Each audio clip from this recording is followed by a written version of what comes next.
السلام علیکم ورحمۃ اللہ وبرکاتہ۔ اصلاح معاشرہ چینل میں سب ساتھیوں کو خوش آمدید۔ آج ہم ایک بیان لے کر حاضر ہیں، مولانا محمد ابراہیم صدیقی صاحب۔ عنوان ہے عظمت قرآن۔ آؤ سب ساتھی مل کر سنتے ہیں۔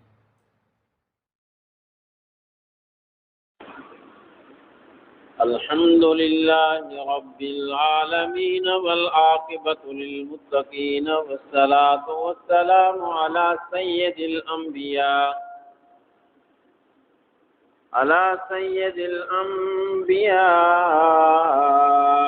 والمرسلين. أما بعد فأعوذ بالله من الشيطان الرجيم. بسم الله الرحمن الرحيم. إنا نحن نزلنا الذكر وإنا له لحافظون. وقال الله تبارك وتعالى في شان حبيبه إن الله وملائكته يصلون على النبي يا أيها الذين آمنوا صلوا عليه وسلموا تسليما. اللهم صل على محمد وعلى آل محمد كما صليت على إبراهيم وعلى آل إبراهيم إنك حميد مجيد.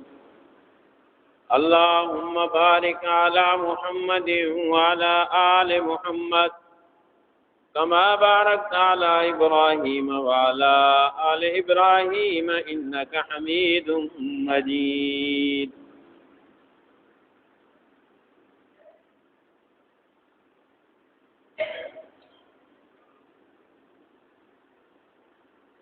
جو آیت کریمہ میں نے آپ حضرات کے سامنے تلاوت کی ہے، اس آیت مبارکہ پہ کچھ روشنی ڈالوں گا۔ اللہ تعالیٰ سے دعا ہے اللہ رب العزت حق سچ بیان کرنے کی توفیق نصیب فرمائے۔ سننے سنانے کے بعد اللہ رب العزت ہم سب کو ان پر عمل کرنے کی توفیق نصیب فرمائے۔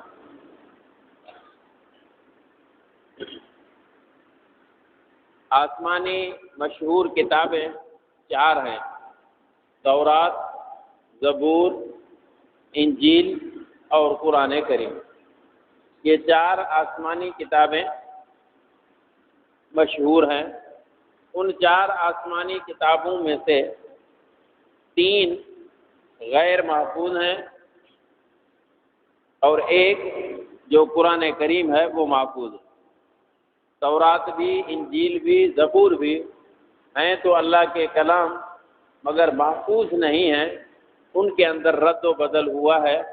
قرآن کریم وہ واحد کتاب ہے جو محفوظ ترین کتاب ہے۔ وجہ کیا ہے؟ وجہ یہ ہے کہ وہ جو 3 کتابیں تھیں وہ خدائی پیغام تھے، خدائی میسیج تھے، اور قرآن کریم اللہ رب العزت کا کلام ہے۔ موبائل ہے نا، موبائل، تو موبائل کے اندر ایک ہوتا ہے میسیج، ایک ہوتی ہے کال۔ تو کال اور میسیج جو ہوتا ہے اس میں فرق ہوتا ہے۔ میسیج کی وہ اہمیت نہیں ہوتی جو کال کی اہمیت ہوتی ہے۔ تو باقی آسمانی کتابیں جو تھی وہ خدائی میسیج، خدائی پیغام تھے، جبکہ قرآن کریم اللہ رب العزت کا کتاب ہے، ڈائریکٹ رب تعالیٰ کی یوں سمجھو کہ کال ہے۔ اسی وجہ سے حدیث میں آیا تبرک بالقرآن فإنہ کلام اللہ، فرمایا کہ اس قرآن کریم سے برکت حاصل کیا کرو اس لیے کہ یہ اللہ کا کلام ہے۔ تو قرآن یوں سمجھو انسانی جو دل ہے، یہ انسانی دل خدائی کال کے لیے سگنل ہے۔ سگنل ہوتے ہیں تو کال آتی ہے، سگنل نہیں تو کال نہیں آتی، اسی طریقے سے انسان کی دل یہ اللہ رب العزت کے کال کا سگنل ہے، اللہ کے آنے والے کلام کے لیے سگنل ہے۔ اللہ رب العزت کا پیغام اس کے پاس آتا ہے جس کے پاس دل ہو۔ انا عرضنا الامانۃ علی السماوات والارض والجبال فابین ان یحملنها، پہاڑ، زمینیں، آسمان، سب نے اللہ رب العزت کی امانت اٹھانے سے انکار کیا۔ وحملها الانسان، انسان نے اٹھا لیا، اس لیے کہ ان کے اندر دل نہیں تھی، انسان کے اندر دل تھی۔ تو قلب انسانی دل یہ خدائی کال کے لیے سگنل ہوا کرتی ہے۔ ابھی آپ دیکھیں دنیا کفر 5 حواس تسلیم کرتی ہے، اور جب پھنس جاتے ہیں کسی بات کے اندر تو پھر یوں کہتے ہیں، باتیں سمجھ میں آ رہی ہیں؟ ہلو، ہاں، تو سگنل یہ حصے جو ہیں 5 ہیں، دنیا کفر 5 حصے تسلیم کرتی ہے، اور جب پھنس جاتے ہیں کوئی کام دلیل ثبوت نظر نہیں آتا تو پھر وہ یوں کہنے لگتے ہیں کہ ہماری چھٹی حص یوں کہہ رہی ہے۔ دنیا کہتی ہے نہیں کہتی، میری چھٹی حص یوں کہہ رہی ہے۔ بھائی ایسے بولتے ہیں نہیں بولتے؟ یہ چھٹی حص کا جو نام لیتے ہیں یہ تو مجبور ہو کر ایسے ہی چھٹی حص کہہ دیتے ہیں۔ ہمارے ہاں چھٹی باقاعدگی کے ساتھ ایک حصہ ہے، اور وہ اہم ترین حصہ ہے ان تمام حصوں سے۔ وہ حصہ کون سی ہے؟ وہ ہے اللہ کی وحی اور الہام اور یہ وحی، یہ ہے چھٹی حص۔ الہام کے ذریعے سے یا وحی کے ذریعے سے اللہ رب العزت بندے کو متنبع کر دیتے ہیں۔ تو اس کلام اور قرآن کی حفاظت اللہ رب العزت نے خود اپنے ذمے لیے، ان کی حفاظت کی ذمہ داری اللہ نے نہیں اٹھائی، قرآن کے حفاظت کی ذمہ داری اللہ نے خود اٹھائی۔ وقت کا کوئی بادشاہ ہو اور وہ یہ اعلان کر دے کہ میں اپنے ملک کی حفاظت کرنا جانتا ہوں، کون ہے میرے ملک کی طرف میلی نگاہ سے دیکھے؟ اگر کسی نے میرے ملک کے اوپر حملہ آور ہونے کی کوشش کی تو میں خود اس کو نمٹ لوں گا۔ اگر بادشاہ یوں کہے تو اس کا مقصد یہ نہیں ہوتا کہ بادشاہ خود جا کے سرحد سنبھالے گا یا مورچہ سنبھالے گا یا اسلحہ اپنے ساتھ لے جا کر کہیں بیٹھے گا، بلکہ بادشاہ کو اپنی فوج کے اوپر ناز ہوتا ہے، اعتماد اور بھروسہ ہوتا ہے، جس کے بنیاد پر وہ یوں کہہ دیتا ہے کہ میرے ملک کا کوئی نام نہیں لے سکتا، اس لیے کہ میری فوج بڑی طاقتور ہے، مجھے اپنی فوج کے اوپر ناز اور فخر ہے۔ بالکل اسی طریقے سے مالک کائنات فرما رہے ہیں، انا نحن نزلنا الذکر وانا لہ لحافظون، قرآن کو نازل بھی میں نے کیا ہے، اس کی حفاظت کرنا بھی میں اللہ خوب جانتا ہوں۔ تو اس کا مقصد یہ نہیں کہ اللہ رب العزت خود میدان میں آئیں گے، اللہ رب العزت کو اس فوج کے اوپر ناز ہے، اس فوج کے اوپر اللہ فخر کرتے ہیں جو فوج اللہ نے قرآن کی حفاظت کے لیے منتخب فرمائی ہے۔ اور وہ فوج کون سی ہے؟ اللہ کا قرآن پڑھنے والے جو مدارس کے اندر بیٹھے ہوئے بچے ہیں، یہ وہ خدائی فوج ہے جس فوج کے اوپر مالک کو ناز اور فخر ہے۔ یہ خدائی فوج ہے، اس فوج کے ذریعے سے اللہ رب العزت قرآن کریم کی حفاظت کرنا چاہتے ہیں۔ یہ معمولی کوئی بات نہیں، ہماری نظر میں یہ بچہ کچھ بھی نہیں ہے، یہ دوسروں کے ٹکڑوں پر پلے گا، مگر مالک کائنات نے اس کو ایسا اعزاز بخشا کہ جو القاب اللہ نے اپنے لیے رکھے، ان القابوں سے اللہ نے اس یتیم معصوم حافظ قرآن کو ان القاب سے وہ القاب سارے اس کے حوالے کر دیں۔ تو خیر، قرآن کریم حفظ کرنے کی عام طور پہ جو مدت ہے، اس مدت میں قرآن کریم کتنے عرصے میں حفظ کیا جاتا ہے؟ عام طور 2.5-3 سال کے اندر قرآن کریم حفظ کیا جاتا ہے۔ کتنا عرصہ لگتا ہے؟ 2.5-3 سال عام طور۔ اس سے زیادہ بھی ٹائم لے لیتے ہیں بچے، کم بھی ٹائم لیتے ہیں، مگر عمومی طور 2.5-3 سال کے اندر بچہ حافظ قرآن ہوتا ہے۔ اس سے کم میں بھی بچے حافظ بن جاتے ہیں۔ ماتلی شہر کے تھے حافظ احمد وریا، اللہ تعالیٰ ان کی مغفرت فرمائے، اسے جنت الفردوس نصیب فرمائے۔ وہ نہ صرف میرے استاد تھے بلکہ ہمارے استادوں کے بھی استاد تھے، بڑے بزرگ تھے، میں نے بارہا ان کی خدمت بھی کی، تو ان کے بارے میں مشہور ہے، ہم سنا کرتے تھے جب پڑھتے تھے کہ اس نے پورا قرآن کریم 6 مہینے کے اندر حفظ کیا تھا۔ میں آپ سے پوچھتا ہوں، اس قرآن سے ہٹ کر دنیا کے اندر کوئی چھوٹا سا کتابچہ ایسا دکھائیں جو بر زبانی یاد ہو؟ ہے کوئی کتاب دنیا میں؟ بولتے نہیں۔ ہے کوئی کتاب دنیا کے اندر جو بر زبانی یاد ہو کسی کو؟ صرف اور صرف یہ اللہ کا قرآن ہے، یہ قرآن کا معجزہ ہے کہ اتنا ضخیم اور موٹا کتاب ہو کر دنیا کے کونے کونے کے اندر بچے، بوڑھے، جوان سب نے یاد کیا ہوا۔ پوری زندگی کھپ جاتی پھر بھی یاد نہ ہوتا، قانون کی تقاضا تو یہ ہے، مگر عام طور پر 2.5 سے 3 سال کے اندر بچے حفظ کرتے ہیں، مگر کچھ ایسے بھی ہیں کہ اتنا ضخیم بڑا کتاب 6 مہینوں کے اندر ہمارے استاد نے اس کو حفظ کیا۔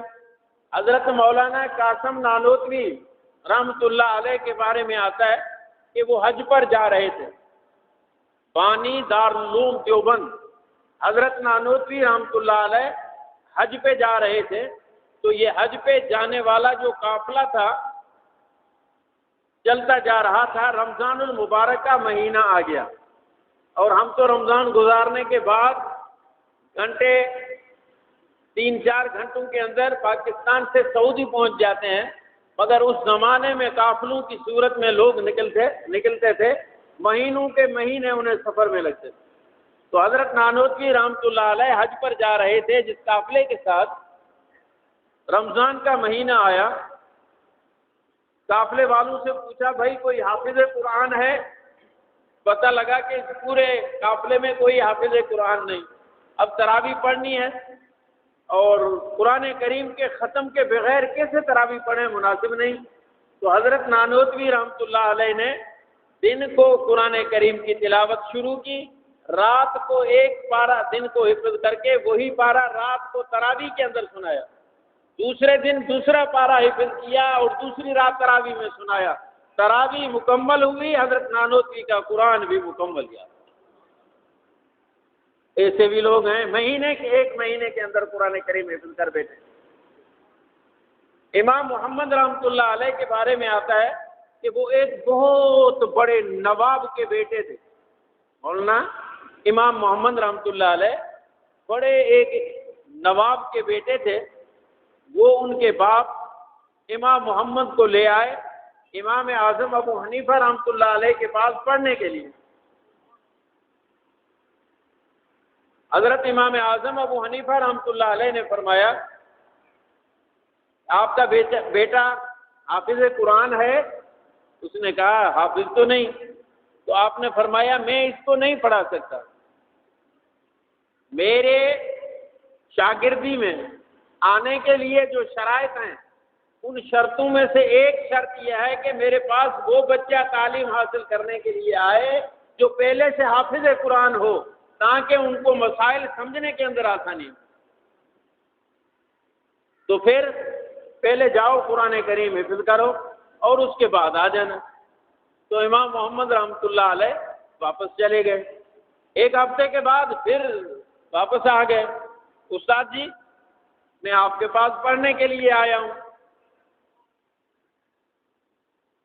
تو امام اعظم ابو حنیفہ رحمۃ اللہ علیہ نے فرمایا بیٹا میں نے تمہیں بتا تو دیا تھا کہ میرے پاس شرط ہے میری شاگردی میں آنے کے لیے کہ پہلے حافظ قرآن بنو، اور تم حافظ قرآن نہیں ہے۔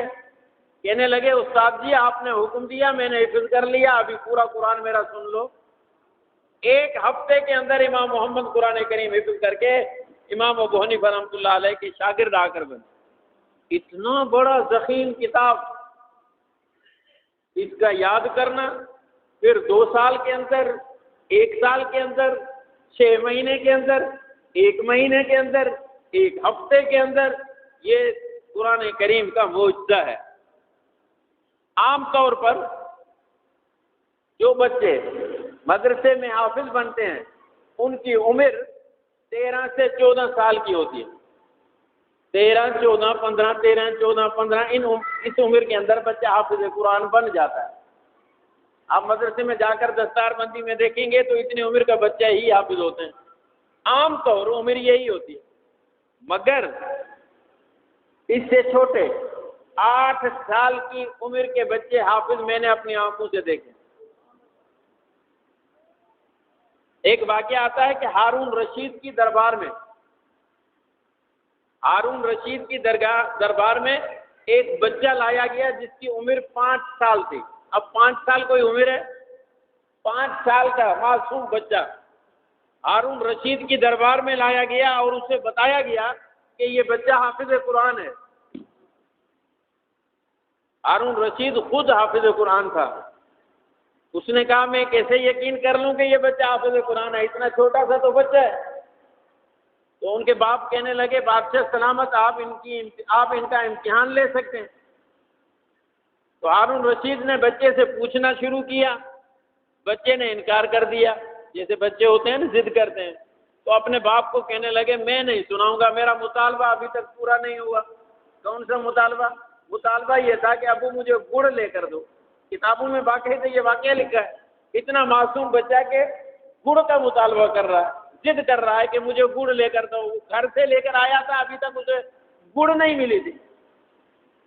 تو ہارون رشید نے اس سے پوچھنا چاہا تو بچہ کہتا ہے ابو جان پہلے مجھے گڑ لے کر دو پھر میں سناؤں گا۔ ان کی شرط مان لی گئی۔ ہارون رشید نے بچے سے قرآن پوچھنا شروع کیا، فر اس نے پڑھنا شروع کیا۔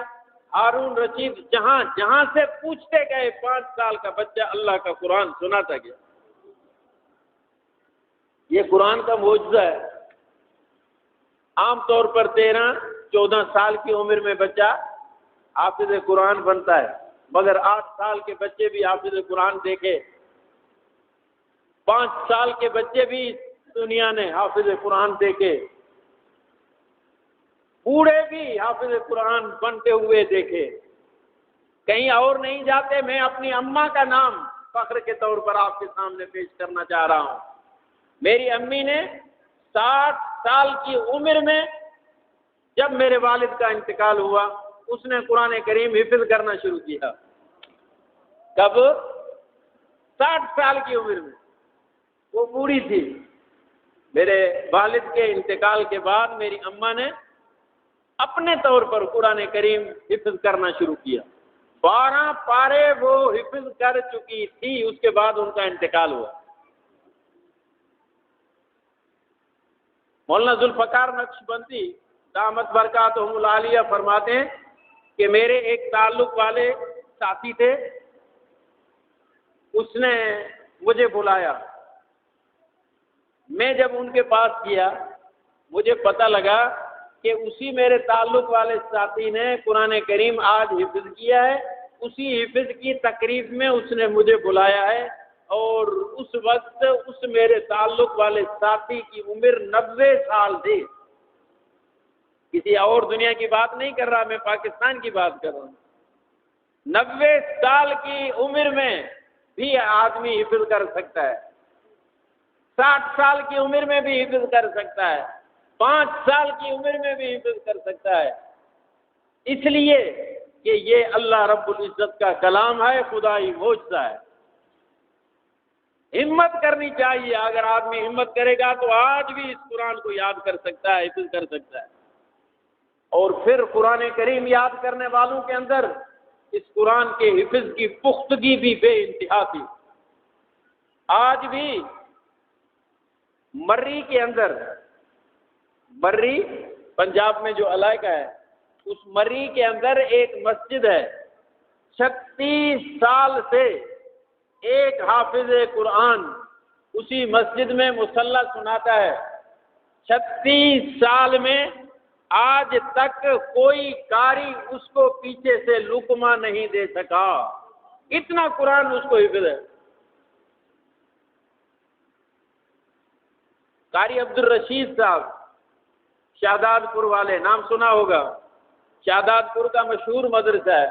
اسی مدرسے کے ناظم اعلیٰ قاری عبدالرشید صاحب، ان کا قرآن اتنا پکا پختہ ہے کہ میرے اپنے بچے وہیں پڑھ کر آئے ہیں. اور کسی سے بھی آپ پوچھ سکتے ہیں. قاری عبدالرشید صاحب عام نمازوں میں ظہر کی نماز، یہ مغرب کی نماز، عشاء کی نماز، فجر کی نماز، وہ جو نمازیں پڑھاتے ہیں، ان عام نمازوں میں قرآن کی تلاوت کرتے کرتے ختم نکالا کرتے. یہ کوئی معمولی بات نہیں ہے. اتنی پختگی والے حافظ قرآن بھی دنیا کے اندر موجود ہیں. آج کل تو کمپیوٹر حافظ قرآن بھی بن گئے ہیں. ایسے قاری چھوٹے چھوٹے بچے آپ کو ملیں گے. آپ ان سے سوال کرو ان اللہ یہ قرآن میں کتنی مرتبہ آیا ہے، کمپیوٹر جواب دینے میں دیر کرے گا، بچہ دیر نہیں کرے گا، بتا دے گا کہ اتنی مرتبہ قرآن میں ان اللہ آیا. اور کہاں کہاں پہ آیا ہے فٹافٹ سورت، رکوع، آیت، نمبر سب بتاتا چلا جائے گا. ایسے بچے بھی موجود ہیں. یہ کیا ہے؟ یہ قرآن کریم کی حفاظت اللہ رب العزت کی طرف سے ہو رہی ہے. دنیا نے پورا زور لگایا اس قرآن کو مٹانے کے لیے، مگر ان کی دال نہ گل سکی. اور قیامت تک زور لگانے والے لگاتے رہیں گے. یہ قرآن کریم کے زیر زبر شد مد کے اندر، نقطے کے اندر بھی کوئی تبدیلی نہیں لا سکتے. 1973 کی بات ہے، جب کمیونسٹ دور تھا. 1973 میں ایک انجینئر تھے، اسٹیل مل کراچی کے اندر وہ نئے بھرتی ہوئے تھے. تو اس کو ٹریننگ کے لیے رشیا بھیجا گیا، جو کمیونسٹ ملک تھا. خدا کو نہیں مانتے تھے.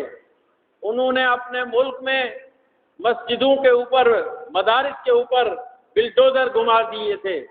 ان سب کو تحس نحس کر کے رکھ دیا تھا. قانون لاگو کر دیا تھا کہ کوئی بندہ اپنے گھر میں قرآن نہیں رکھے گا. کسی کے گھر میں اگر قرآن ملا، سر عام اسے پھانسی پہ لٹکایا جائے گا. پورا قرآن تو اپنی جگہ، قرآن کا ایک ورقہ بھی اگر کسی کے گھر سے مل گیا تو اس کی سزا پھانسی ہوگی. ان دنوں اسٹیل مل کراچی کے انجینئر ٹریننگ حاصل کرنے کے لیے رشیا گئے. انہوں نے خود اپنا واقعہ لکھا ہے کہ جب میں وہاں پہنچا، جمعے کا دن تھا، مجھے جمعے کی نماز پڑھنی تھی. میں نے مسجد کے بارے میں پوچھا. مجھے بتایا گیا کہ ملک کی تمام مساجد کو تالے ہیں، توڑ دی گئی، ختم کر دی گئی، تاس ناس کر کے رکھ دی گئی. صرف 3 مسجدیں چھوڑی گئی ہیں، وہ بھی سیاحوں کے لیے، سیر تفریح پہ آنے والوں کے لیے کھلتی ہیں. اس کے علاوہ ان کو بھی تالے ہوتے ہیں. یہاں نماز نہیں ہوتی. یہ کہتے ہیں میں نے وہ سیاحوں والی ایک مسجد کا رخ کیا، وہیں پہنچا اور وہاں باہر چوکیدار بیٹھے ہوئے تھے. میں نے اس کو بولا کہ دروازہ کھولو، مجھے نماز پڑھنی ہے. اس نے کہا تالا میں نہیں کھول سکتا، حکومت کی طرف سے بندش ہے. اس نے کہا میرا جرم کیا ہے؟ یہ قانون تم اپنے پاس رکھو، تمہارے ملک کا قانون ہے. میں پاکستان سے آیا ہوں، وہاں بھی مسلمان تھا، یہاں بھی مسلمان ہوں، وہاں بھی نماز پڑھتا تھا، یہاں پہ بھی میں نماز پڑھوں گا. مجھے تمہارا قانون نماز پڑھنے سے روک نہیں سکتا. تو اس نے کہا میں تالا تو کھولتا ہوں، مگر ذمہ داری پھر پوری آپ کی ہوگی. کوئی بھی مسئلہ ہوگا تو اسے نمٹنا آپ نے پڑے گا۔ اس نے کہا مجھے منظور ہے۔ تالا کھولا گیا، میں اندر داخل ہوا۔ مسجد کی حالت انتہائی خراب تھی۔ کچھ حصے کو میں نے صاف کیا، کھڑے ہو کر کانوں میں انگلیاں ڈال کر میں نے آذان دے کر میں نے نماز شروع کر دی۔ آذان کی آواز جیسے ہی وہاں پہ گونجی، اذان کی آواز سن کر اسی مسجد کے پڑوس میں ایک گھر تھا مسلمانوں کا، انہوں نے جیسے آواز سنی حیرت کے اندر پڑ گئے کہ یہ آواز اذان کی کہاں سے آ رہی ہے۔ اپنے گھر سے چھوٹے بڑے مرد عورتیں سارے باہر نکلے، انہوں نے مجھے دیکھا، دیکھ کر پھر جلدی جلدی گھر کے اندر گھس گئے، بڑے خوش ہو رہے تھے۔ میں نماز سے جیسے ہی فارغ ہوا، ایک بندہ اسی گھر میں سے میرے پاس آیا، مجھے آ کر کہنے لگا مسلمان بھائی، ابو آپ کو گھر میں بلا رہے ہیں، اگر آپ ہمارے گھر میں آؤ گے تو آپ کی نوازش ہوگی، آپ کی مہربانی ہوگی، احسان کرو ہمارے گھر میں 2 منٹ کے لیے آ جاؤ۔ مسجد سے باہر نکلا، اسی کے ساتھ میں ان کے گھر چل پڑا۔ جیسے دنیا کے اندر دولہے بنتے ہیں، دولہا جب آتا ہے کتنی خوشی محسوس ہوتی ہے، کتنا بڑا استقبال ہوتا ہے۔ ان گھر والوں کی میری آمد سے ایسی خوشی ٹپک رہی تھی، مجھے ان کے چہروں سے خوشی محسوس ہو رہی۔ عورتیں بھی، بچے بھی، مرد بھی، لڑکے بھی، سب کے سب بڑے خوش ہو رہے تھے کہ ایک مسلمان بھائی آج ہمارے گھر میں آیا ہے۔ اور پھر انہوں نے مجھے بٹھایا، سارے گھر کے افراد، آگے سے بچے بیٹھے، اس کے پیچھے مرد بیٹھے، اس کے پیچھے عورتیں بیٹھی، اور میرے سے باتیں کرنے لگے۔ پاکستان کے حالات انہوں نے مجھ سے پوچھے، اسلام کے متعلق پوچھا، میں نے ان سے پوچھا، انہوں نے ساری حقیقت بتا دی کہ یہاں پہ اسلام کا نام لینا ہی جرم ہے۔ پھر میں نے ان سے پوچھا کیا آپ قرآن پڑھے ہوئے ہو؟ قرآن پڑھنا آتا ہے؟ بچوں سے میں نے پوچھا، بچوں نے جواب ہاں میں دے دی کہ ہم قرآن جانتے ہیں۔ یہ کہتے ہیں چھوٹا سا قرآن میرے جیب کے اندر پڑا ہوا تھا، میں نے نکال کر ایک بچے کے سامنے کیا۔ میں نے بچے کو کہا بیٹا پڑھو، پڑھ کر مجھے سناؤ۔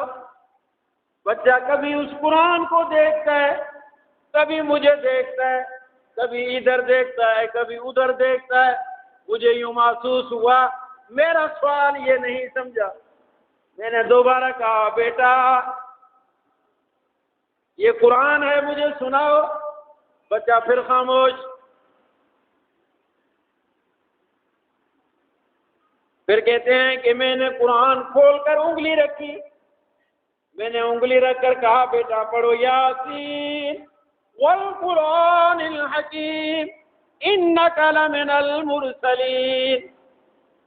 کہتے ہیں بس میرا یوں کہنا تھا، بچے نے فر پڑھنا شروع کیا، رکنے کا نام نہیں لے رہا تھا۔ میں حیران ہو کر ان سے پوچھنے لگا سبب کیا ہے؟ انہوں نے جواب دیا کہ ہمارے بچوں نے قرآن کریم زندگی میں پہلی مرتبہ دیکھا ہے مگر حافظ قرآن ہے۔ ہمارے ملک میں قرآن رکھنے کے اوپر پابندی ہے، انہوں نے آج تک قرآن دیکھا بھی نہیں کہ کیسا ہوتا ہے۔ پھر حفظ انہوں نے کیسے کیا؟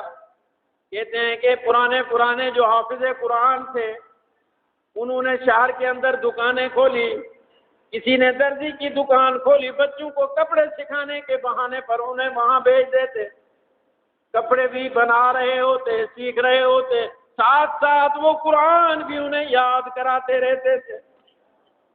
درزی بھی بن جاتے، حافظ قرآن بھی بن جاتے، سارے بچے ہمارے حافظ قرآن ہیں، مگر قرآن پہلی مرتبہ دیکھا ہے، دیکھ کر ان بچوں کو قرآن پڑھنا نہیں آتا۔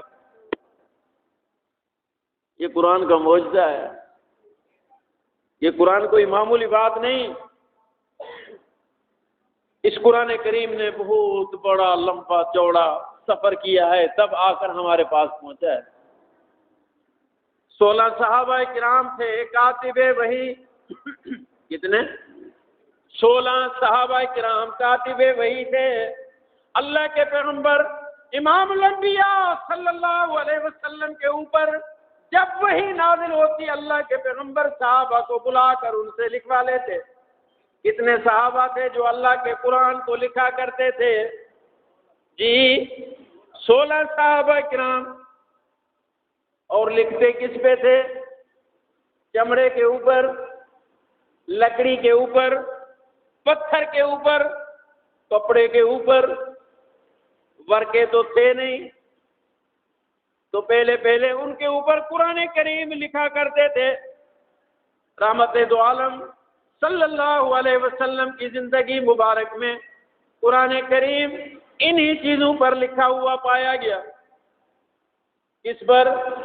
پتھر پر، چمڑے پر، لکڑی پر، کپڑوں پر۔ امام الانبیاء صلی اللہ علیہ وسلم کے رخصت ہونے کے بعد حضرت عمر بن خطاب رضی اللہ تعالیٰ عنہ سیدنا صدیق اکبر رضی اللہ تعالیٰ عنہ کی خدمت میں پہنچے۔ عرض کی امیر المومنین، اس قرآن کریم کو محفوظ کرنے کا کوئی بندوبست کیا جائے۔ حضرت ابو بکر صدیق رضی اللہ تعالیٰ عنہ نے حضرت زید بن ثابت رضی اللہ تعالیٰ عنہ کی ذمہ داری لگائی، جہاں کہیں یہ قرآن کریم لکھا ہوا پایا جائے ان کو جمع کرو۔ وہ پتھروں پر، وہ چمڑوں پر، وہ کپڑوں پر، وہ لکڑیوں پر لکھا ہوا کلام اکٹھا کیا گیا۔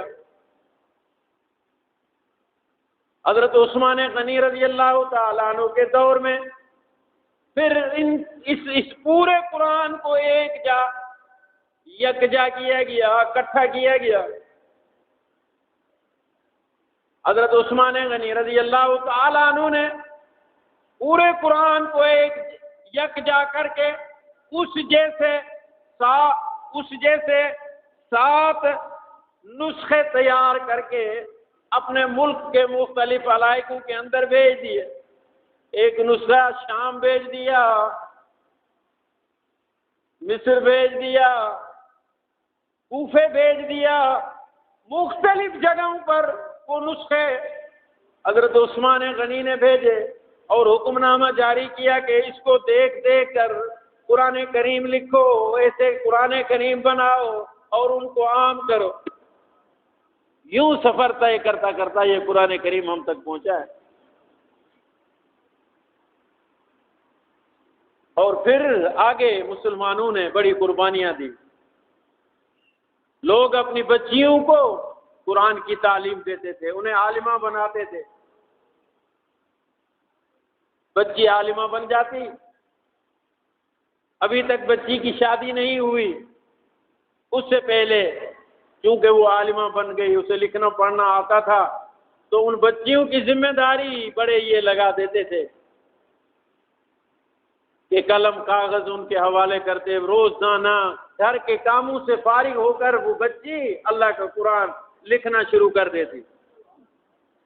یہاں سے قرآن کریم مکمل لکھ لیتی تھی، وہاں سے شادی کا ٹائم آ جاتا تھا، یہی اپنے ہاتھوں کا لکھا ہوا قرآن جہیز بن کر اسی لڑکی کے گھر چلا جاتا۔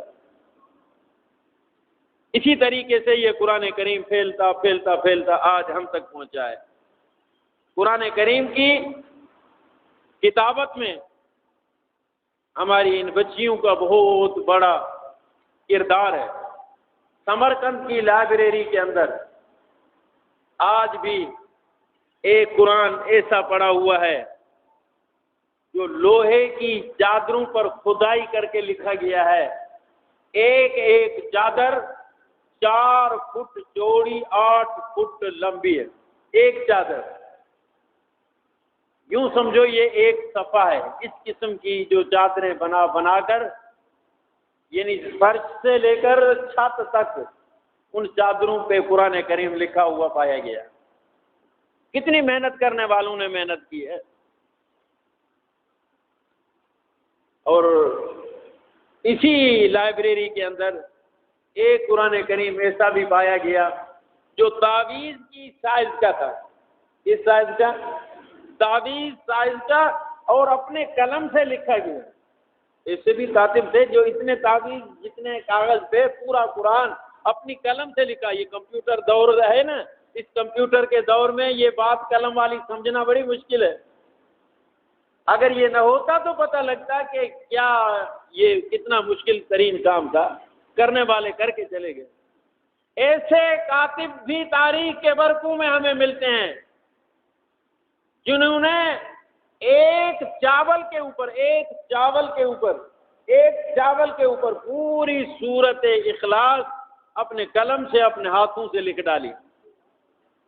اور صرف ایک دفعہ لکھی نہیں بلکہ لکھنے میں مہارت رکھتے تھے. ایک چاول پہ پوری سورت اخلاص اپنے ہاتھوں سے لکھ دیتے.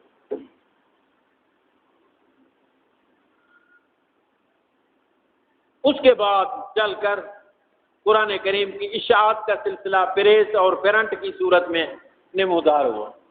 آج قرآن کریم جو دنیا کے اندر پایا جاتا ہے یہ پریس اور پرنٹ کے ذریعے سے دنیا کے اندر نشر ہو رہا ہے.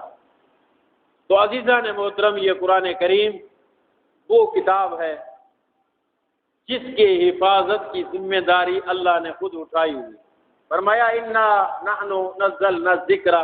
اگر ان لفظوں کے اوپر تھوڑا سا غور کرو گے سمجھ میں آئے گا کہ اللہ رب العزت اس کی حفاظت کے لیے کیا کچھ کہہ رہے ہیں. انا کی معنی ہم نے، توجہ ہے، نقطہ سنانے لگا ہوں. انا کی معنی ہم نے، نحنو کی معنی ہم نے، نزلنا کی معنی ہم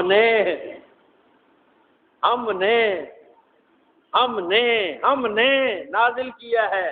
ہم ہی حفاظت کرنے والے ہیں. بار بار نزلنا ذکر کہا جاتا تو بھی کافی تھا، مگر اللہ رب العزت فرماتے ہیں انا ہم نے، نانو ہم نے، نزلنا ہم نے نازل کیا. ہم نے نازل کیا، جی ہم نے نازل کیا، ہاں ہم نے نازل کیا. وہ مالک کہہ رہے ہیں. تاکید بھی کر دی اور تسلی بھی دے دی کہ یہ قرآن کریم کوئی عام کتاب نہیں ہے. تو عزیزان محترم، یہ موضوع آج میں نے جمعے پہ صرف اس وجہ سے اٹھایا کہ ہر کام کی کوئی نہ کوئی سیزن ہوتی ہے. کھیتی باڑی کی، فصلوں کی سیزن ہوتی ہے، دکانوں کی سیزن ہوتی ہے، بازار کی سیزن ہوتی ہے، مارکیٹ کی سیزن ہوتی ہے. یہ سیزن چل رہی ہے مدارس اسلامیہ میں داخلے کی سیزن ہے. آپ تمام ساتھیوں کی خدمت میں ہاتھ جوڑ کر عرض کرتا ہوں، ہر گھر میں سے ایک بچہ مدرسے کے لیے وقف کر. کیا خیال ہے؟ ڈھیلے کر رہے ہو. میں بار بار آپ کو کہتا ہوں، آپ اگر بچے داخل کرو گے خدا کی قسم میری تنخواہ نہیں بڑھے گی. تمہاری بھلائی کے لیے، تمہارے فائدے کے لیے ہاتھ جوڑ کر عرض کر رہا ہوں. دنیا بھی بنے گی، آخرت بھی بنے گی. کون ساتھی تیار ہیں جو ہر گھر میں سے اپنا ایک بچہ مدرسے کے لیے وقف کرے؟ ایک بچہ مدرسے کے لیے. میں یوں نہیں کہہ رہا ہمارے مدرسے دارالہدیٰ کے لیے بہت سارے مدارس ہیں، سیزن مدارس کی چل رہی ہے. کسی بھی مدرسے کے اندر ایک بچہ اللہ کا قرآن سیکھنے کے لیے وقف کرو. یہ بچہ خدائی فوج میں شامل ہوگا.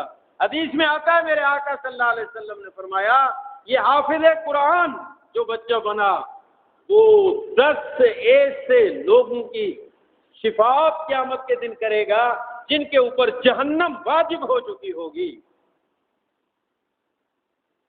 کتنوں کی؟ جن کے اوپر جہنم واجب ہو چکی ہوگی. ایسے 10 بندے اللہ کی دربار میں شفاعت، اپنی شفاعت سے جنت میں لے جائے گا. بھائی شفاعت چاہیے یا نہیں؟ تو کم از کم اپنے گھر کے افراد کی نجات کے لیے ایک بچہ تو ہم اپنے گھر سے تیار کر لیں. ایک بات یاد رکھو، یہ 10 بندے جن کی یہ شفاعت کرے گا وہ کون سے ہوں گے؟ علماء نے ان کے بارے میں بھی لکھا ہے. علماء کرام فرماتے ہیں کہ دیکھو ہر گھر کے اندر مختلف ذہن کے لوگ ہوتے ہیں.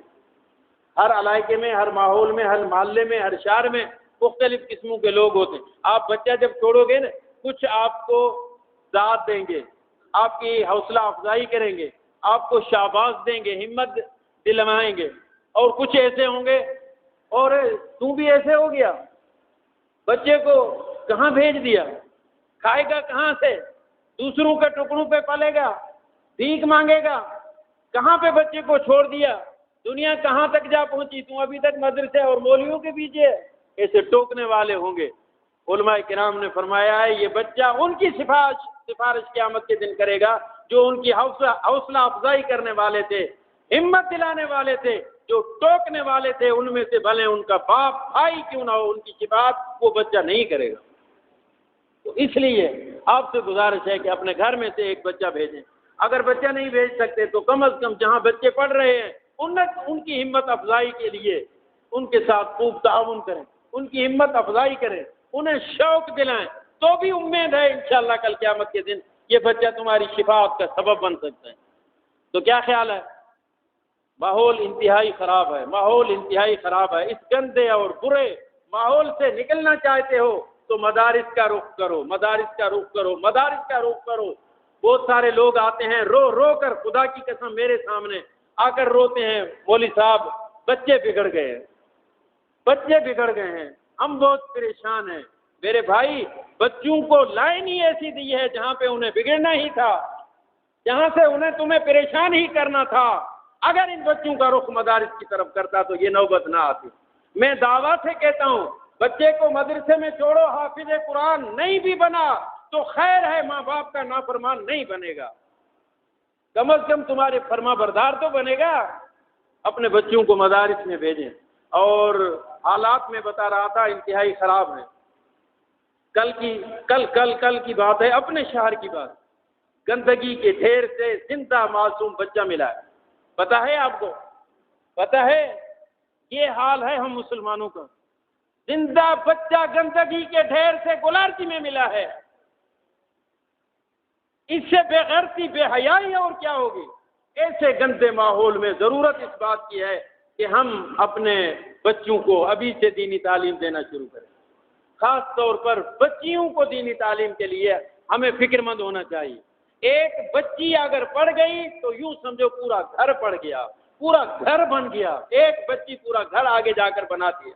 اپنی بچیوں کو دینی تعلیم دلائیں، ان بچیوں کو عالمہ بنائیں. کون کون ساتھی اپنی بچیوں کو مدارس میں داخل کریں گے؟ اس مدرسے میں نہیں، بچیوں کے مدارس الگ ہیں. یہاں گلارچی میں بھی الحمدللہ نیا مدرسہ 2 سال سے چل رہا ہے. ایک تو ہمارے اپنے ادارے کا جو ہے مدرسہ ہے، اس میں قرآن کریم کی تعلیم ہوتی ہے. ایک اور مدرسہ ہے جس میں عالمہ بنائی جا رہی ہیں، مدرسہ منیر الاسلام تنویر ریحان والوں نے چلایا ہوا ہے. 2 سال سے وہ چل رہا ہے. آپ تمام ساتھیوں سے گزارش ہے کہ اپنی بچیوں کو وہاں کتابوں میں داخلہ دلوائیں، انہیں عالمہ بنائیں. اللہ تعالی ہم سب کو توفیق نصیب فرمائے. وما علینا